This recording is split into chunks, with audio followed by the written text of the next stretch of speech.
Okay, so here's the groupings that I just hit. Right there you can see the pitch and wedge. And the pitch and wedge are pretty decent. You see there's some groupings in here. It's pretty much on target, so that would say that in terms of validity, if that were your test scores or your assessment, you'd be right on. With at least 5 out of the 6. This one over here, whoa, that's something that didn't go right. So that is not valid as a response. So again, to look at the degree of validity, you could actually take the number of hits that are so close here and maybe make a percentage with the one that was missing. So I don't know if that's 1 in 6, that's about 16%. 1 in 7, maybe about 12%. So not too bad. Let's go to a different club here and I'll show you something different. Oops. Oops. Wait a minute a second. No, keep moving. Just wanted to show you a different, there we go. Show you a different club here, my apologies.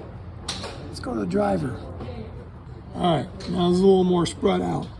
Okay, here's my target right there on that green, where my thumb is. And you can see that we are kind of left. A few of them right, but this is a good idea of seeing a spread out. So we're not really that valid here. We do have some chance to see some regression piece, like the furthest out, right around 245 yards, 250 yards. Anything further than that, and you would expect regression back to this grouping here. So that's pretty cool. And you can see that almost everything was around 225 out to about 250. So in terms of a grouping there, you do have this scheme there that shows you have a little bit of scatter plot grouping. But anything past anything out to here, if you hit one mistakenly out there, it would be expecting to regress back to this grouping here. Let's take one more, and then I'll finish up with the physics thing here. This is my first round.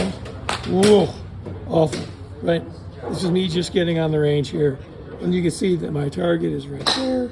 I'm all over the place. Not valid, not even reliable. And we couldn't even expect regression back. So that's not great. So if this is your assessment and you got kids grouping all over here, maybe you're way off to the right. So something to say here is that we're way off to the right. So whatever we were doing, we missed the target way right every single time. So with the exception of the one time I was on target.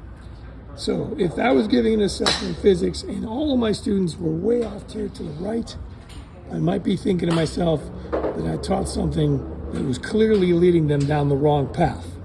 They're not valid here. And the degree of validity, you could take a percentage. You could say, okay, this is a 119-yard target, and this is not, yeah. So this is not the best grouping, but you could take, if you knew this, how far off, you can get that from a different view. I can show you that right here in the total charts and back it out to 7 irons. And there you can see 7 irons right down there. And then you can see the totals. And more importantly, you can see carry side, right side. So that's this column right here. We are right at the target every single time. Okay, I'll follow up a little bit more on my physics stuff. But that just gives you an idea of what these topics actually are in a visual form.